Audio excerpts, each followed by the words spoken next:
ഇവിടെ നമ്മുടെ cinema serial നടി ബീന ആന്റണി വന്നിട്ടുണ്ടെന്ന് ഞാൻ അറിഞ്ഞു. എവിടെയെങ്കിലും ഉണ്ടെങ്കിൽ ഒന്ന് കൈവയ്ക്കാം. ഒന്ന് വന്നേ സുഹൃത്തെ. അപ്പൊ നമ്മുടെ ഖ്യാതി പുറത്തേക്കൊക്കെ അറിഞ്ഞ് സിനിമാ നടികളും സിനിമാടന്മാരൊക്കെ വന്നുകൊണ്ടിരിക്കാൻ ഒത്തിരി നമസ്കാരമുണ്ട്. എന്താ പറയുന്നത്? ഒരുപാട് സന്തോഷം. നിങ്ങൾ മോന്റെ ഫ്രണ്ട്സ് ഒക്കെ പറഞ്ഞിട്ടാണ് ഞങ്ങൾ ആദ്യമായിട്ടാണ് കേൾക്കുന്നത്. അപ്പൊ എന്തായാലും ഞങ്ങൾക്ക് വളരെ സന്തോഷം വന്നപ്പോ ഇത്ര വിപുലമായിരിക്കും വിചാരിച്ചത്. ശരിക്കും പറഞ്ഞാൽ കണ്ടപ്പോൾ ഭയങ്കര സന്തോഷം തോന്നി. എനിവേസ് എല്ലാവിധ വിശ്വസിക്കും ഞങ്ങളും ഇതുപോലുള്ള ആഗ്രഹമുള്ളവർക്ക് ഞങ്ങൾ പറയാം. തീർച്ചയായിട്ടും എല്ലാം സപ്പോർട്ടുണ്ടായിരിക്കും. എത്ര ആള് വന്നാലും നമ്മൾ നീന്തൽ പഠിപ്പിക്കും. 8 തുടങ്ങി 9 വരെ ഉള്ള ബാച്ചില് ഇതുപോലെ ആളെ കിട്ടാത്തതുകൊണ്ട് പ്രയാസപ്പെട്ട് എനിക്ക് ഇന്നലെ 2 മണിക്കൂർ രാത്രി ഉറങ്ങാൻ പറ്റിയില്ല. 3ാമത്തെ ബാച്ച് നടത്താന്ന് പറഞ്ഞിട്ട് ഒരു മനുഷ്യരെ പോലും കിട്ടിയില്ല 3ാമത്തെ ബാച്ച് നടത്താൻ. അപ്പൊ കൂടുതൽ ആളുകൾ ഒരു 10-7 ആർക്കെങ്കിലും നീന്താൻ അറിയാൻ പാടില്ലെങ്കിൽ എല്ലാവരെയും കൊണ്ടുവന്നോ, ഒരു കുഴപ്പമില്ല. പുതിയ ആളുകളൊക്കെ ഒന്ന് കൈവയ്ക്ക്, ഒന്ന് സ്വീകരിക്കാതെ മോളെ കറുത്ത ടീഷർട്ട് മാത്രം. സോഫിയുടെ ഹാപ്പി ബർത്ത്ഡേ ആണ് ഇന്ന്. അവളൊരു കുഞ്ഞു പാട്ട് പാടും. ഇത് കൊച്ചിയുടെ സസ്പെൻസ് ആണ്.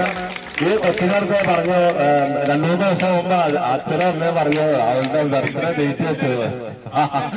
അപ്പൊ ഇവളത് വിശ്വസിച്ചു. ഇന്ന് ബർത്ത്ഡേ ആണ്, ഇന്ന് തന്നെ വ്യക്തിയാണ് അറിഞ്ഞോളൂ. ബർത്ത്ഡേ ഡേറ്റ് വെച്ചത് പറഞ്ഞാൽ വിശ്വസിച്ചു പോയി.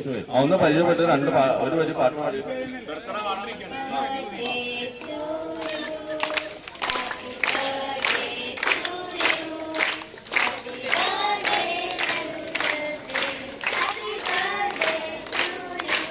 Sofia.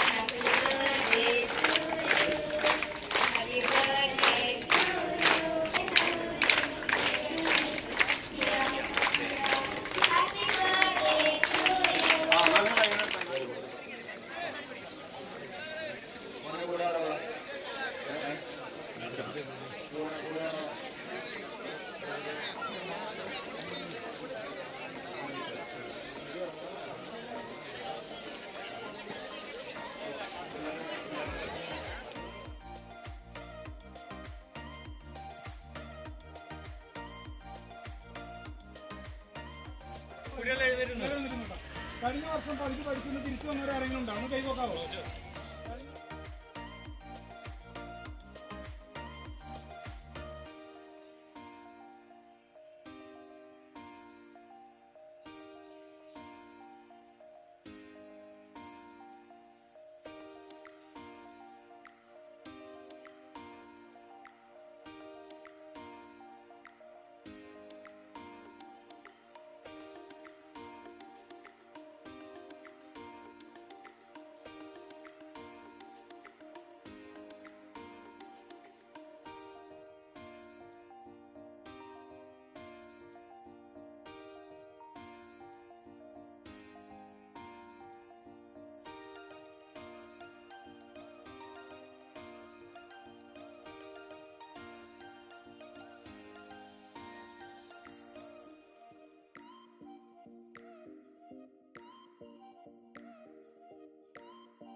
അപ്പൊ പേരൻസ് ആണ് എന്റെ ബലം. എല്ലാത്തിനും പേരൻസ് കൂടി കഴിഞ്ഞാലേ നമുക്ക് കാര്യങ്ങൾ നടത്താൻ പറ്റുള്ളൂ. ഇത് രണ്ടാമത്തെ ബാച്ചുകാരാണ് ഇത് ഒതുക്കി വെക്കുന്ന പേരൻസ് ആണ്. എല്ലാ സാധനങ്ങളും 2018 തുടങ്ങി നമുക്ക് ലക്ഷങ്ങൾ വിലയുള്ള സാധനങ്ങൾ ആളുകൾ വാങ്ങിച്ചു തന്നിട്ടാണ് സുരക്ഷാ ഫണ്ട് ആക്കിയിട്ട് എല്ലാ സാധനങ്ങളും. ഈ പൈപ്പൊക്കെ 90 പൈപ്പോളം കിടപ്പുണ്ട്. ഇങ്ങനെ കിടക്കുന്ന പൈപ്പുകൾ 90 പൈപ്പ് കിടപ്പുണ്ട്. അപ്പൊ രണ്ടാമത്തെ ബാച്ച് വന്നവരെ ഇതെല്ലാം ഒതുക്കി വെക്കാൻ കൂടണം. ഒതുക്കി വെക്കാൻ പറഞ്ഞാൽ എല്ലാം ഒതുക്കി കെട്ടി റെഡിയാക്കി എല്ലാ സാധനങ്ങളും ഉള്ളിൽ വെച്ച് മൂടണം. അല്ലെങ്കിൽ ഇവിടെ നാളെ നേരം വെക്കുമ്പോൾ ഒന്നും ഉണ്ടാവില്ല, ഒരു സാധനം പോലും ഉണ്ടാവില്ല, വെച്ചിട്ട് പോയില്ല. അപ്പൊ എല്ലാ സാധനങ്ങളും നമുക്കിപ്പോ ഉണ്ട്. നിങ്ങളൊന്ന് സഹകരിച്ച് ഇത് കൂട്ടി വെക്കാനും എടുക്കാനും കൊണ്ട് കൂടിയാൽ മാത്രം മതി. പിന്നെ നമുക്കൊരു ടോയ്ലറ്റ് ഒന്നും ഇവിടെ ഇല്ലായിരുന്നു. 600 പെണ്ണുങ്ങൾ കൂടുന്ന ഒരു സ്ഥലമാണെങ്കിൽ നമുക്ക് ഈ വർഷം മാത്രമാണ് ടോയ്ലറ്റ് കിട്ടിയത്. അപ്പൊ ആ ടോയ്ലറ്റൊക്കെ ഭംഗിയായിട്ട് സൂക്ഷിക്കുന്നത് നിങ്ങളുടെ കാര്യങ്ങളാണ്. അത് ലേഡീസിന് വേണ്ടിയിട്ടാണ് ശരിക്കും അത് വരുത്തിയിരിക്കുന്നത്. അവർക്കൊന്നും മൂത്രമൊഴിക്കാൻ പോലും ഇവിടെ സൗകര്യങ്ങളില്ലായിരുന്നു. മഞ്ഞമ്മലെല്ലാം അടക്കി ഇത്ര പേരെ ഏകദേശം ഒരു 1500 പേരെയാണ് ഒരു ദിവസം ലക്ഷ്യമുണ്ടായിരുന്നത്. ഒരു ഇടമാണ് അത് നമ്മൾ. അപ്പൊ എല്ലാവരും ഒന്ന് കൂടൂലേ, പേരൻസ് കൂടൂലേ, പേരൻസ് എല്ലാവരും കൂടും. കൂടി കഴിഞ്ഞാലാണ് കാര്യങ്ങളെല്ലാം നടക്കും. ഇനി ഇതൊന്നും